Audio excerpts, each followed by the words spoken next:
Good evening everyone. So welcome back to my channel. চলে এসেছি আবার একটা নতুন ব্লগ নিয়ে। তো আজকে আমরা যাচ্ছি হচ্ছে ভিয়েতনাম।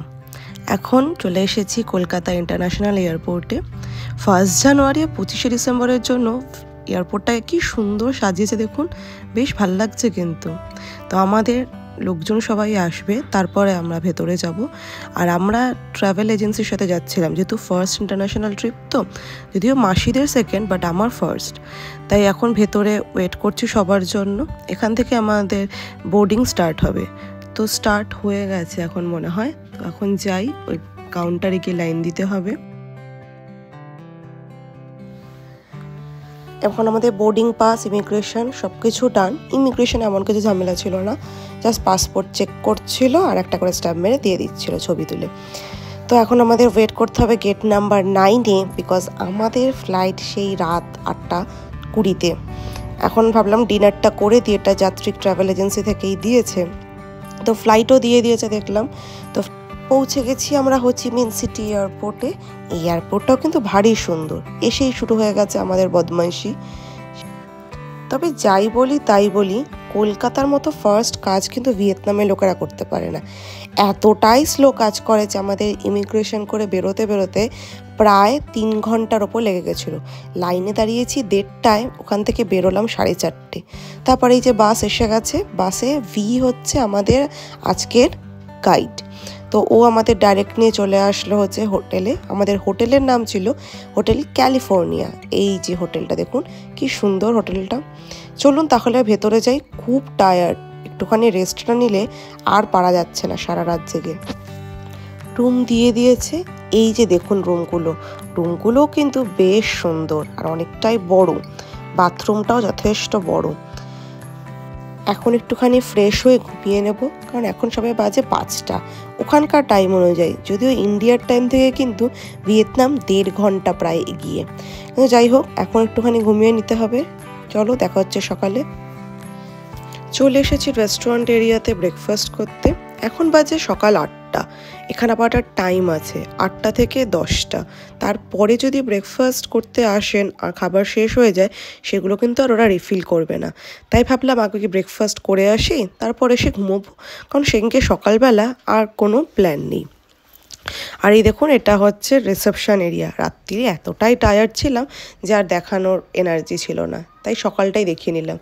আবার একটা জিমও আছে, ছাদে রয়েছে একটা সুইমিং পুলটা কিন্তু বেশ ছোট, খুব একটা বড় না। হোটেলের ছাদ থেকে হোচিমিন সিটির ভিউটা দেখুন, আর আকাশটা একদম ঝলমল করছে। বাট রোদের তাপ কিন্তু প্রচণ্ড বেশি।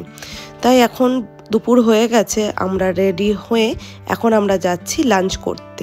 যেহেতু বাঙালি খাবার খাওয়াবে আমাদের, তাই আমাদের হোটেল থেকে একটু দূরেই ছিল রেস্টুরেন্টটা। তো এখন ওখানে নিয়ে যাবে। লাঞ্চ করার পর আমাদের তারপরে নিয়ে বেরোবে হচ্ছে হোচিমিন সিটির সাইট সিনে। তো এখন আমরা চলে এসেছি বাঙালি রেস্টুরেন্টে লাঞ্চ করতে। এখানে বুফে ছিল, তাই যার যার পছন্দ মতো নিয়ে এসে সে লাঞ্চ করতে পারবে। লাঞ্চ করেই আমরা বেরোবো সিটি ট্যুরে। তো প্রথম আমাদের ডেস্টিনেশন ছিল ভিয়েতনামের একটা মিউজিয়াম। এই মিউজিয়ামটায় হচ্ছে যুদ্ধকালীন সময় ভিয়েতনামিরা কী করে নিজেদের বাঁচিয়েছে সেই তার সব বিবরণ ওখানে রয়েছে। নেক্সট আমরা চলে গেলাম হচ্ছে পোস্ট অফিসটাও কিন্তু বেশ সুন্দর দেখতে। আর দেখুন এখানকার রিক্সাগুলো কি অদ্ভুত না, সামনে আরোহী পিছনে চালক, বেশ সুন্দর লাগছিল কিন্তু দেখতে। এরপর আমরা নেক্সট জায়গায় গেলাম হোচিমিন সিটি স্কোয়ার। তবে ভিয়েতনামে গিয়ে একটা নতুন জিনিস লক্ষ্য করলাম, এখানকার বেশিরভাগ মানুষই কিন্তু স্কুটার বা স্কুটিতেই ট্রাভেল করে। প্রাইভেট কার কিন্তু খুবই কম, মানে হাতে গোনা কয়েকটা। এই যেখানে যে বড় বড় গাড়িগুলো দেখছেন দাঁড়িয়ে আছে, এগুলো কিন্তু সবই ট্যুরিস্ট গাড়ি। প্রাইভেট কার কিন্তু একটাও নেই এখানে। আর এই যে দূরে যে লাল বাসগুলো দেখতে পাচ্ছেন, এইগুলো করেও কিন্তু আপনারা সিটি ট্যুর করতে পারেন। আমার জানেন তো ভীষণ ইচ্ছে ছিল ওই বাসগুলো করে সিটি ট্যুর করার, বিকজ ওটা ডবল ডেকার বাস আর ওপরের হুডটা কিন্তু খোলা, তো ভীষণ মজা হবে ওইটা করে ঘুরলে।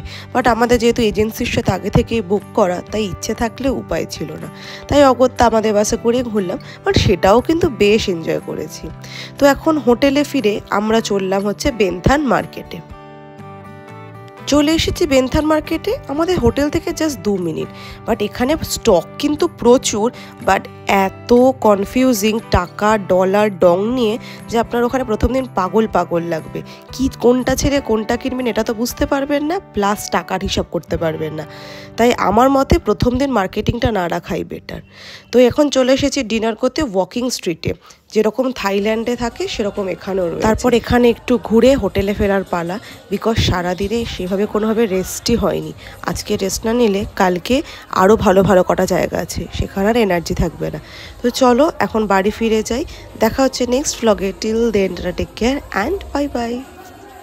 আর যদি ভিডিওটা দেখে কিছু ভালো লেগে থাকে তাহলে please like, share and subscribe.